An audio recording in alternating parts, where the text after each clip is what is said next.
gentlemen, please join me in welcoming the one and only Kangana Ranaut in conversation with Amish Devgan for a session on the Kangana effect, vocal, local, unstoppable. Let's hear it for Kangana Ranaut, ladies and gentlemen.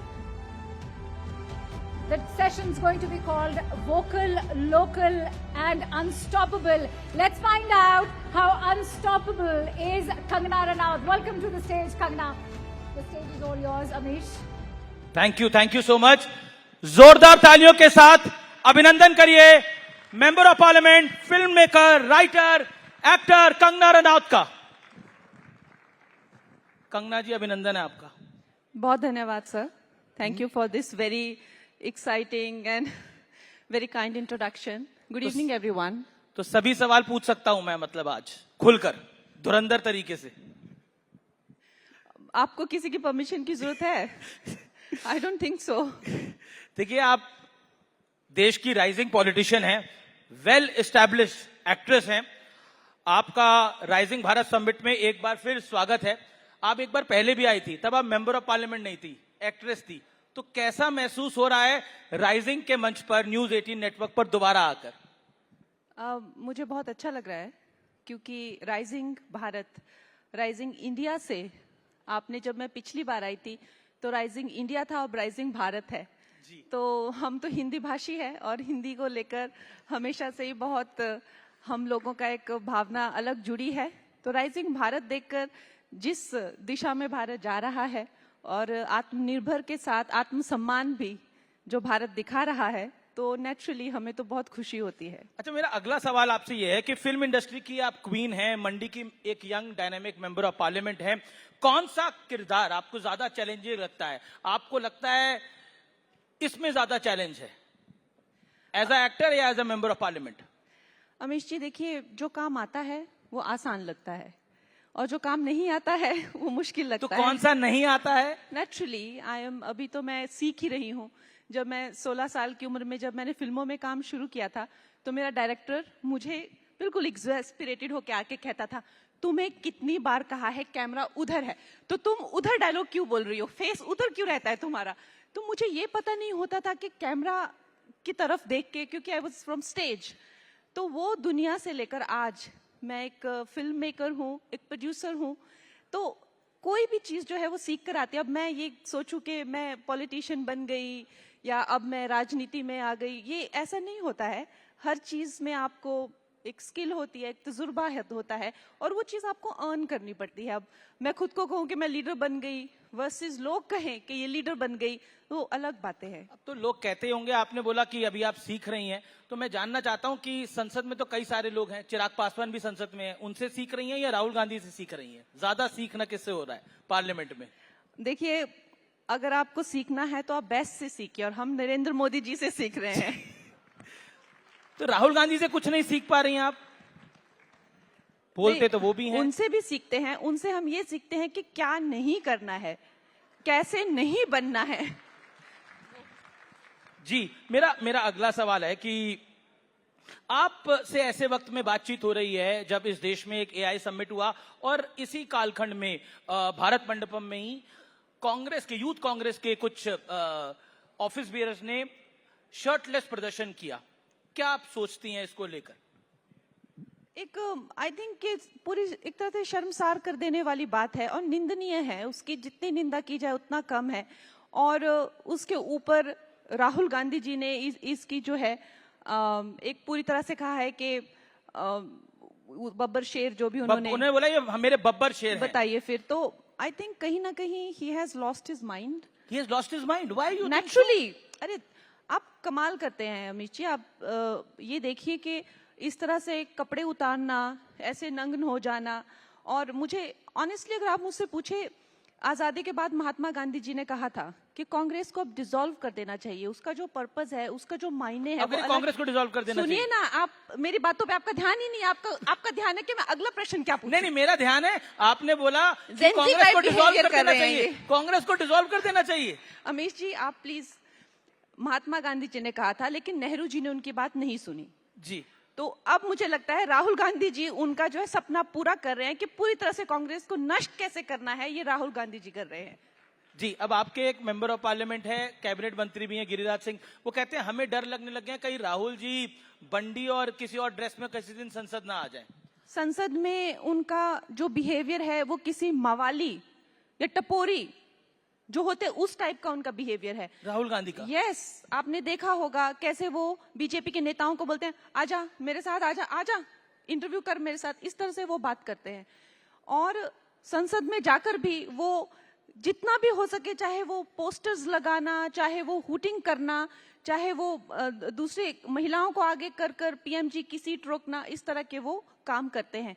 तो इसमें कोई बड़ी बात नहीं होगी कि वो इतना भी नीचे गिर जाएं कि इस तरह की कोई हरकत कर दें। पर Rahul Gandhi leader of opposition हैं, आप कह रहे हैं कि वो टपोरी की तरह करते हैं, लेकिन कांग्रेस कह रही है कि राहुल गांधी जब बोलते हैं तो मोदी जी डर जाते हैं, बीजेपी डर जाती है। अब ये कांग्रेस बाती पार्टी भी कहती है वो लीडर ऑफ ऑपोजिशन भी है। कंगना जी, मुझे लगता है कि कांग्रेस जो है वो खुद शर्मिंदा है उनकी इन करतूतों पर, और जल्दी ही मुझे लगता है, पहले तो मुझे लगता है कांग्रेस का खुद का कोई फ्यूचर नहीं है, लेकिन अगर उनको खुद को बचाना है तो they need a better face, I feel. मैं एक राहुल गांधी की एक बाइट आपके लिए हम निकाल के लेके आए हैं, वो हम प्ले करते हैं। उन्होंने बजट सेशन में, आप भी वहां पे मौजूद होंगी जब ये बोला था, तो आप क्या समझी थी वो जरा समझाइएगा। हमारे यहाँ पर काफी सारे प्रोमिनेंट गेस्ट हैं यहाँ पर, उन सबका एक बार फिर स्वागत है। कुछ देर में प्राइम मिनिस्टर आने वाले हैं।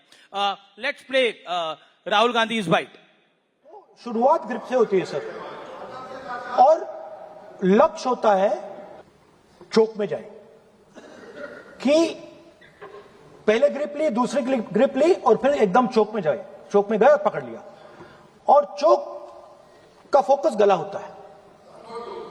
तो हम बजट की बात कर रहे होंगे थोड़ा, तो सो फोकस बजट पे ही बात हो रही है। अब वो ग्रिप और चोक की बात कर रहे हैं, आपके सांसद बोलने नहीं देते उन्हें। देखिए, ये जो इस तरह की कॉमेडी है, ये जब भी राहुल गांधी होते हैं तो वहां पे ऐसी ही कॉमेडी चलती है, और हम लोग हंस हंस के वहां तार तार हो रहे होते हैं। ये तो कुछ भी नहीं है, ये कहीं भी घूमते हुए चले जाते हैं। फिर जब उनको उनकी पार्टी के खुद लोग कहते हैं क्या मुद्दे पे आइए, तो वो कहते हैं मैं अभी अपना बेस बना रहा हूं, मुझे बनाने दीजिए। तो इस तरह की, मुझे लगता है एक तरह से वो एक राजा बेटा हैं, उनको वैसे ही आदत है कि सब लोग तालियां बजाते रहें, और वो इतने, मैं कहूंगी, बदतमीज भी हैं कि हमारे पार्लियामेंट में बार बार कहा जाता है कि आपको जो भी बोलना है वो अध्यक्ष जी को देखकर बोलना है। वो अध्यक्ष जी को देखते ही नहीं है, वो अपनी पार्टी के लोगों की तरफ ऐसे ऐसे उनको समझाते रहते हैं कुछ कुछ। अध्यक्ष जी बार बार बोलते हैं आप मुझे देखिए, मुझे देख के बताइए, लेकिन वो पार्टी के लोग उनके लिए तालियां बजाते रहते हैं, वो अपना एक शो वहां करते रहते हैं। सो absolute disregard for the parliament, for the people of this country, for the constitution. And आज बात यहाँ पे पहुंच गई है कि क्वेश्चन तो मुझसे पूछ रहे हैं, लेकिन इनके खुद ही अपनी हंसी इनकी रुक नहीं रही है यहाँ पे फेस पे पूरी। मैं तो ये पूछ रहा हूँ राहुल जी से, आप इतना नाराज क्यों रहती हैं? Why you are upset so much with Rahul Gandhi? इतनी नाराज हैं आप? नहीं, देखिए, मैं नाराज नहीं हूं उनसे। I mean, अगर मैं राजनीति के, उन्हें टपोरी कह रही हैं, उन्हें कॉमेडी कह रही हैं, उन्हें सीरियस टेस्ट नहीं ले रही, आप कह रही हैं मैं नाराज नहीं हूँ राहुल गांधी से। नहीं, राहुल गांधी तो मोहब्बत की दुकान खोल के बैठे हैं।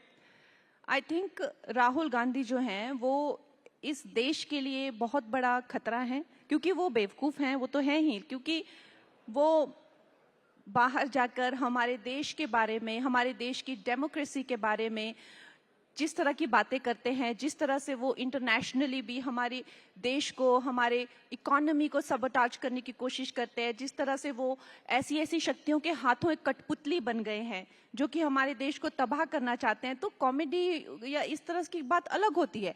लेकिन जितना लो उनका IQ है और जितना लो उनका सेल्फ एस्टीम, या ये भी कह लीजिए, आप देख सकते हैं किस तरह के वो, उनको कैप्चर कर लिया गया है, and he is a very big threat right now. तो obviously as a, not just, I mean, I don't consider myself some big ज्ञानी of politics, but just as an Indian, I feel कि even in the opposition we deserve better. This जी, is, yeah. सुनने में आ रहा है आप Hollywood जा रही हैं, आप, ये सही है क्या? See, I have some offers, लेकिन depending on my time and inclination, we'll take a call. जी, हाल ही में काफी सारी फिल्में आई हैं जिनको लेकर बड़ा विरोध शुरू हो जाता है। कश्मीर फाइल्स आई, उसको एजेंडा फिल्म कहा गया, धुरंधर आई, उसको कहा गया कि उसमें बहुत वायलेंस है, आपकी इमरजेंसी आई, उसको लेके बहुत सारी बातें हुई, क्या कहना चाहती हैं आप उसको लेकर? देखिए, फिल्में जो है उनका मूलतः उनका ये इस तरह का ही, चाहे आर्ट का कोई भी वर्क हो, चाहे बुक्स हो, चाहे फिल्म्स हो, एक संवाद तो सोसाइटी में होना चाहिए और स्ट्रॉन्ग रिएक्शंस भी होनी चाहिए। तो मैं नहीं देखती कि कम्प्लीटली गलत है, लेकिन सिर्फ उनको जो है एक तरह से बैन कर देना, बॉयकॉट कर देना, उनको डिसमिस कर देना, उनको किसी तरीके से जो है वो एक समीक्षा होती है और एक बिल्कुल जो है आलोचना होती है। समीक्षा अलग है और आलोचना अलग है। तो मुझे लगता है कि इतने बड़े लेवल पे ये फिल्में चलती हैं, उनको दर्शक भी सराहते हैं, और फिर उनकी इस तरह से to be dismissive of them and to discredit them, ये बहुत गलत है। और मैं ऐसे चाहूँगी कि इस तरह का माहौल जो है, इतना बिटरनेस ना आए, जो कि मैंने भी फेस की है। मैंने तो काफ़ी वोकली जो है इसके बारे में बात भी किया, but I feel that art को आर्ट की तरह होना चाहिए, लेकिन इस तरह की स्ट्रॉन्ग रिएक्शंस भी आनी चाहिए, ताकि लोगों को पता चले, हमारी जो पीढ़ियां हैं वो समझें कि ये दिस इज व्हाट वर्सेस ये क्या, जो भी आपने फिल्मों का नाम लिया, चाहे वो धुरंधर हो, चाहे वो जी मणिकर्णिका हो, या चाहे वो चावा इमरजेंसी हो, यू नो, ये सब फिल्में जो हैं वो एक नेशनलिज्म को दर्शाती है। और दूसरा जो है एक अलग तरह की अप्रोच है लाइफ को। एक थप्पड़ एक गाल पे पड़ा तो दूसरा गाल आगे करो। एक अप्रोच है कि एक थप्पड़ मारोगे तो तुम्हारा जबड़ा तोड़ देंगे। तो it should be discussed in society and it's okay to discuss things and to evaluate. There is nothing wrong, लेकिन किसी को बिल्कुल डाउन राइट जो है डिस्क्रेडिट कर देना, डिस्कार्ड कर देना, दैट इज नॉट गुड। जी बिल्कुल। आखिरी सवाल है, आपका अच्छा दोस्त कौन है? फोटो आएंगी, सलमान खान, शाहरुख खान या आमिर खान? ये मेरे दोस्त कब से बन गए। फिर भी इनमें से ज्यादा पसंद कौन है? आई थिंक मुझे actually I think Salman is quite cool. जी, अगला देख लेते हैं। बेहतर प्रधानमंत्री कौन है? अटल बिहारी वाजपेयी, डॉक्टर मनमोहन सिंह या नरेंद्र मोदी? Choose one. प्रधानमंत्री नरेंद्र मोदी जी। प्रधानमंत्री नरेंद्र मोदी। बेहतर विपक्षी नेता कौन है? राहुल गांधी, अखिलेश यादव या Mamata Banerjee? I think an opponent should be good. I think Mamata Banerjee is a good opponent. जी, शानदार एक्ट्रेस कौन है? जानवी कपूर, अनन्या पांडे या सारा अली खान? आपकी सभी फेवरेट हैं। Let's go with Ananya Pandey. Okay. बेहतर फिल्म मेकर कौन है? This is a very good one. Anurag Kashyap ji, Karan Johar या आदित्य चोपड़ा? मेरी जो फिल्म मेकिंग के लिए जो लाइकिंग है और एक्टिंग के लिए जो लाइकिंग है, वो मतलब मेरे स्टैंडर्ड्स इतने लो नहीं हैं जितने आपके हैं। क्योंकि लिस्ट में कम से कम एक लिस्ट तो अच्छी बनानी थी। मैंने तो सब टॉप डायरेक्टर्स को लिया है। चलिए, आपने राइजिंग के मंच पर आई, आपने हमें इतना समय दिया, इसके लिए आपका बहुत बहुत धन्यवाद। Thank you so much. जोरदार तालियां कंगना रनौत जी के लिए।